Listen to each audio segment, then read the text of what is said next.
Hey guys, Kevin Kreider with Pursue More Than Just Muscle. I want to share with you how to lose 10 pounds in 10 days and the pros and cons that come along with that. If you really want to get down and dirty and start losing 10 pounds in 10 days, what I recommend doing is multiplying your current body weight by 11, and then you'll get your estimate for the calories that you're supposed to be consuming every day to burn body fat. On top of that, I will multiply your total calories by 0.40, and then that'll come up with the protein number, and then divide that by 4, and that is the amount of protein you're supposed to have per day.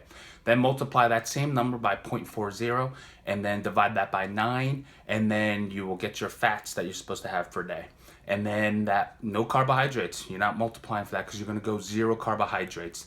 And also you're going to cook all the meals and make sure there's no salt in it, because salt holds on to water as well. But it's good if that it holds on to water, but we'll get into that in another video. And then the carbohydrates, by decreasing the dark carbohydrates by 0, your body will release water, because carbohydrates hold on to water to be able to store it into your muscle and then be used for energy through glucose. So what you want to do is get rid of all carbohydrates. You're also then going to intermittent fast, and you're going to do a 6-hour feeding window instead of a traditional 8. That extended period will let you stay fasted longer. And what you're going to do then is still have 2 meals, but you're going to have all the fats and proteins in those 2 meals. You're not going to have any fruit snack, just black coffee and also green tea or black tea in between while you're fasting. First thing in the morning now, what you're going to do is wake up and do an hour fasted cardio session. Then you're going to have 0 food for the rest of the day until you break your fast. You might be able to get away with some branched chain amino acids just so you don't break down too much muscle, and then maybe a small whey protein shake just to hold you over. And then what you're going to do is you're going to wait that feeding window, and then you're going to break your fast.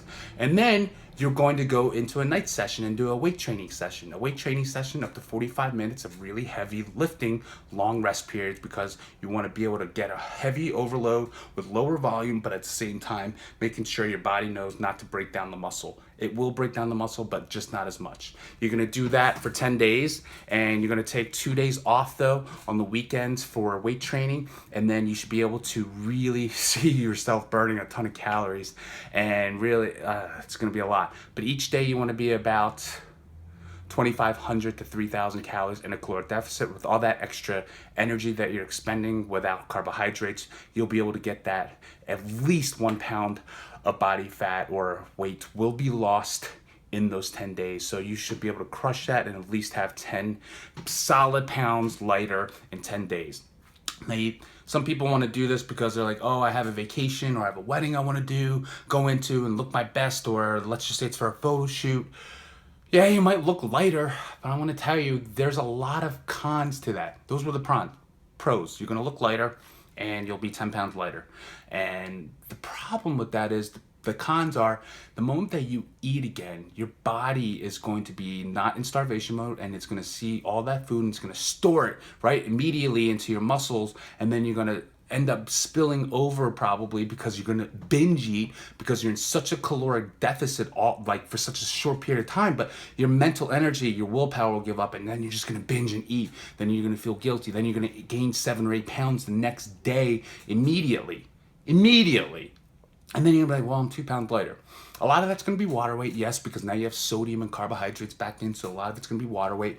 And then you're gonna be, your testosterone will shut down pretty much. I mean, not all the way, but it will be lower. Your sex drive will be low. You won't get any type of arousal. And then your mood's gonna be mood swingy. You think you're hangry now? Imagine how hangry you're gonna be then. You're gonna be exhausted. Your joints might ache.